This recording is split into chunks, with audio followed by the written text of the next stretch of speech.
folks, we have to begin to concern ourselves with what is happening in our nation. To wit that the person that hears what will happen is a person that possesses the wisdom to download the direction of the coming days.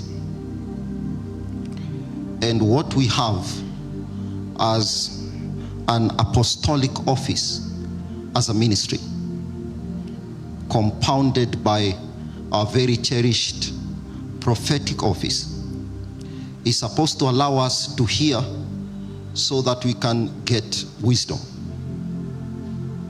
Just remind us that God does not just give things, He gives so that He can command a responsibility. Anytime God does, ask yourself, what is the responsibility that He is communicating? Because I would imagine that a bystander would look at this and be like, what does it feel to be in a house that is full of such prophetic precision? What is the feeling of having to know the future? And God has incredibly allowed us to interact with not just the days to come, but the years to come. During last weekend's conference, we gave a prophecy that is supposed to find full ground in 27 years to come. What does it feel to be under such portals of prophetic enlightenment? I would that conventionally it should feel incredible. But what we are feeling here is a weight that plays out as a mixture of both responsibility and burden.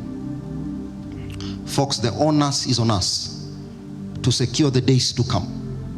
That is why God has filled the current day with prognosis.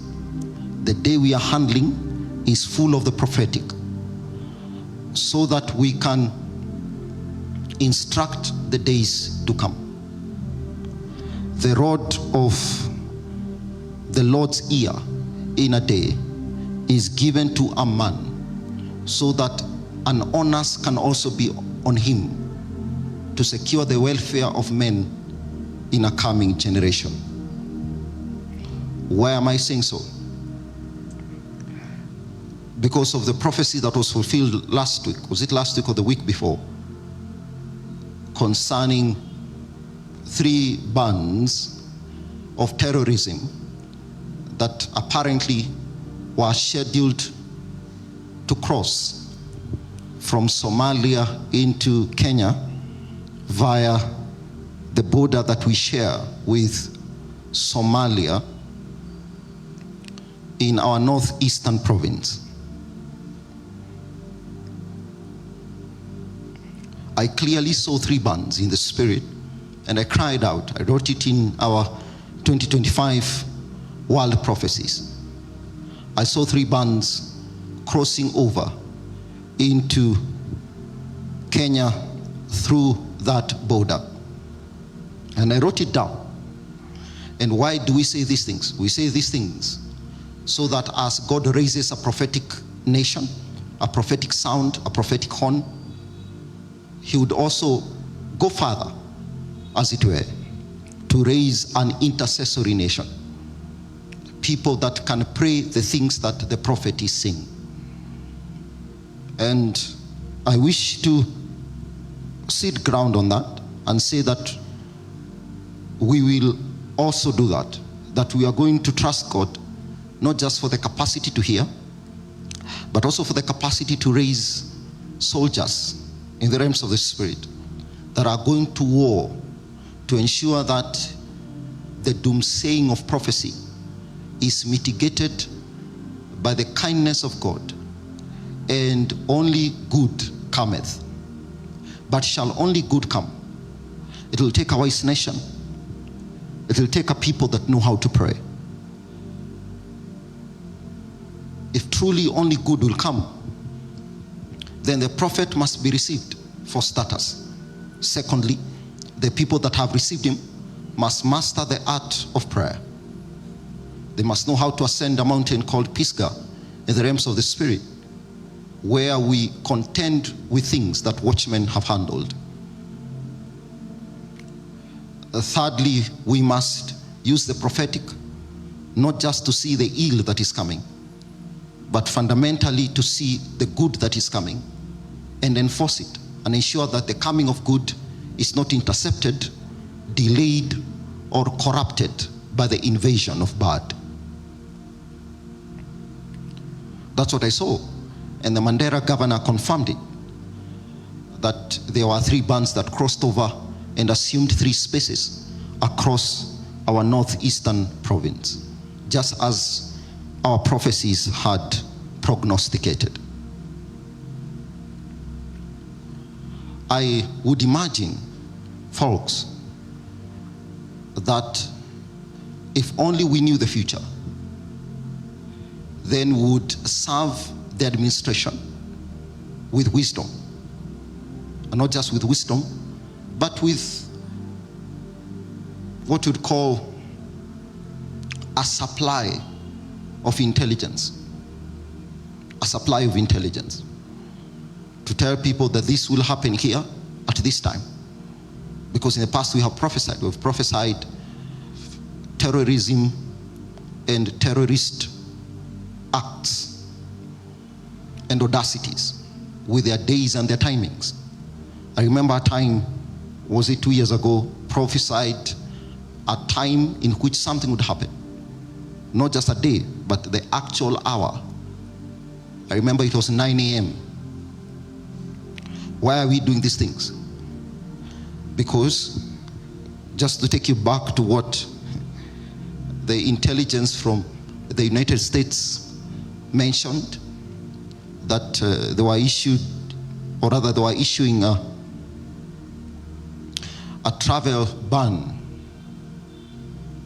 Or is it a warning to their citizens not to travel to northeastern spaces? There's something that they said that caught my attention.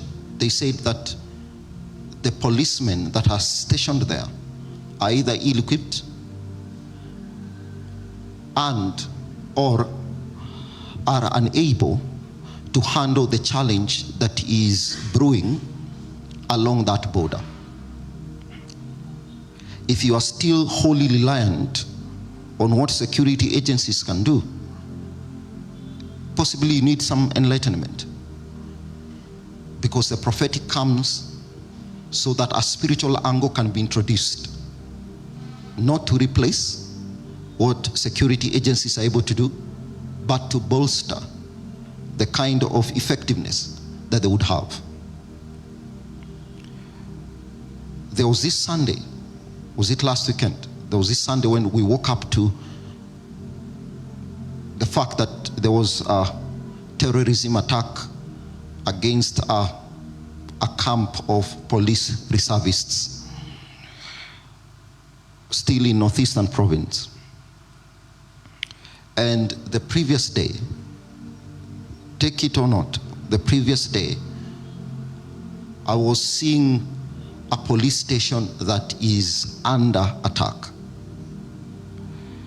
And God began to minister that we need to prophesy with a lot of authority in our generation, partly informing our agencies and security infrastructure to prepare for the onslaught that is coming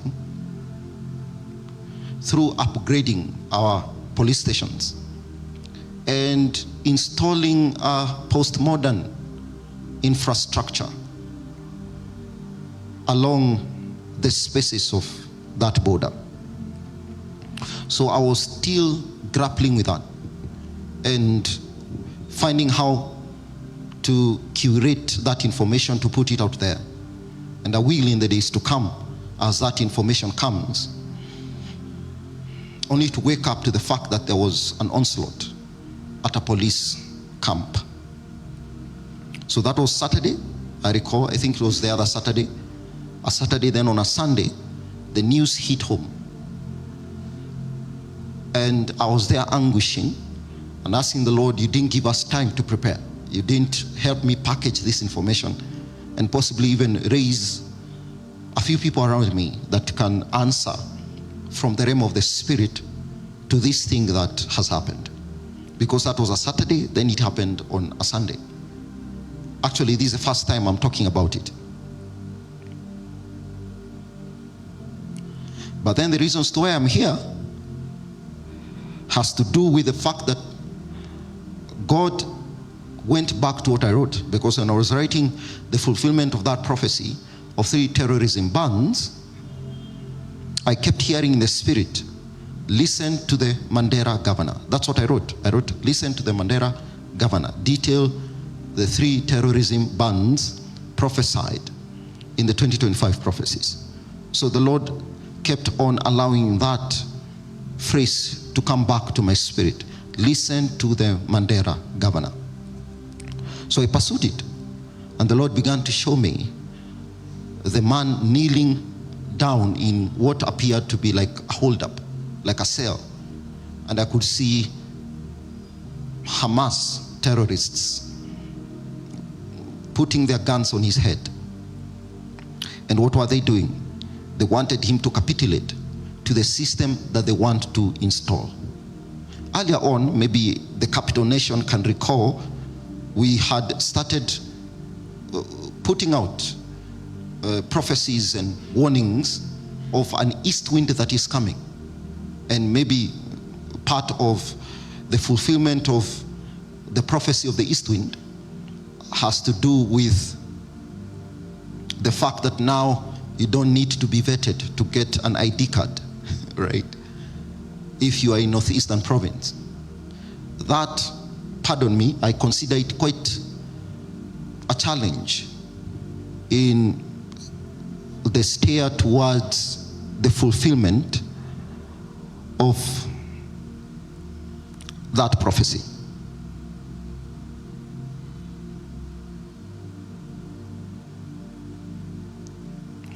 Moving on swiftly, I think you now get it that we actually need wisdom. But then how do you supply the wisdom? You supply the wisdom through demonstrating that you have access to the future. Supply the wisdom, someone should write that. Supply the wisdom through demonstrating that you have access to the future.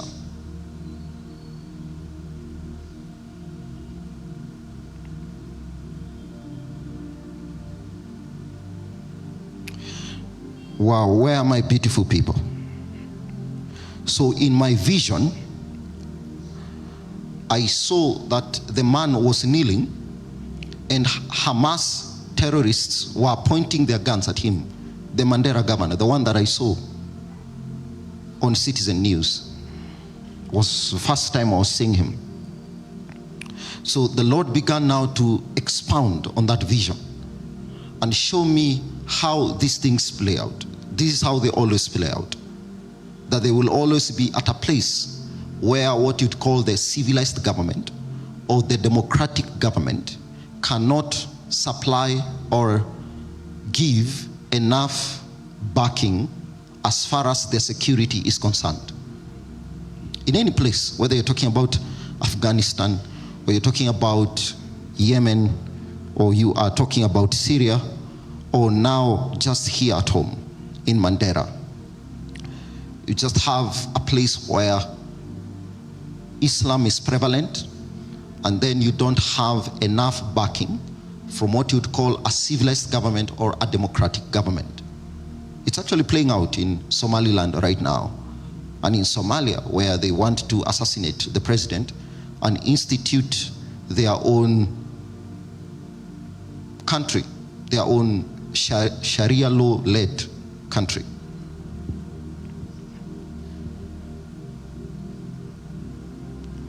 Because if you can recall, what was he saying? Because the Spirit was saying, listen to the Mandera governor. He was saying that the information was shared clearly with the security institutions in Nairobi, that these terrorism bands had crossed. And maybe what he is saying is what I should be telling prophetic intercessors, that I prophesied clearly that this is what was going to play out. So it is either you don't know that the future is secured by prophecy, or you still think that we are bluffing, that if souls will be saved in this nation in just a decade to come, it is going to take a very, very astute prophetic ministry.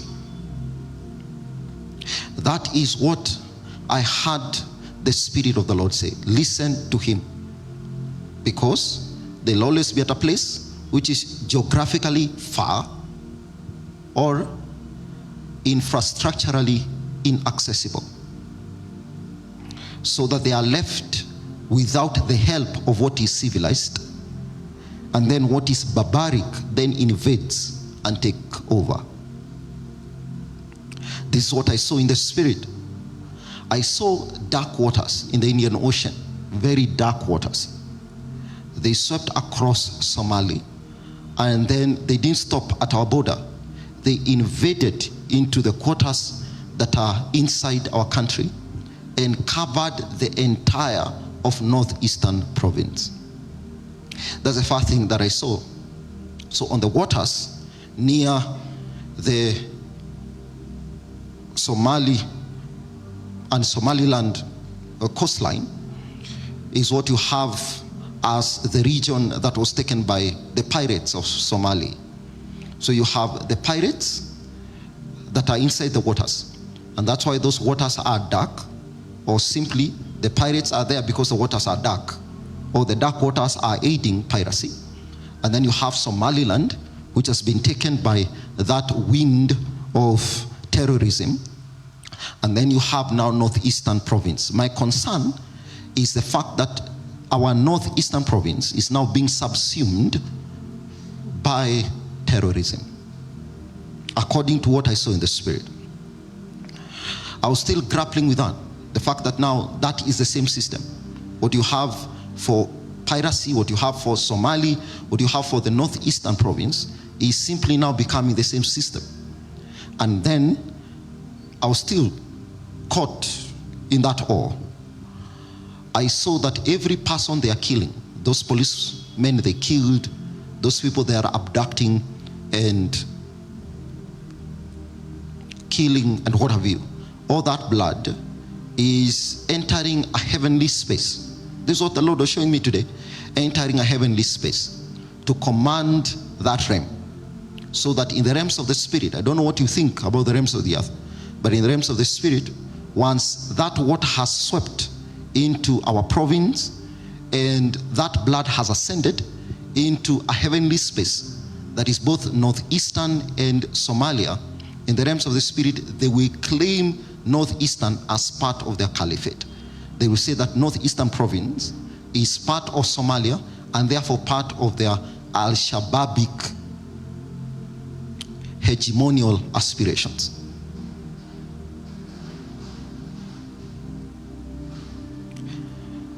So if things are bad, you have to understand that if things are bad today, they are bad because there is no one that saw the future.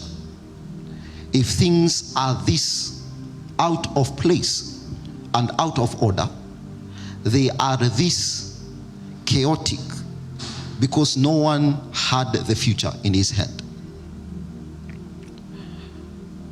Because what I'm talking about now, I'm seeing a lot of it playing out in just about 10 years to come.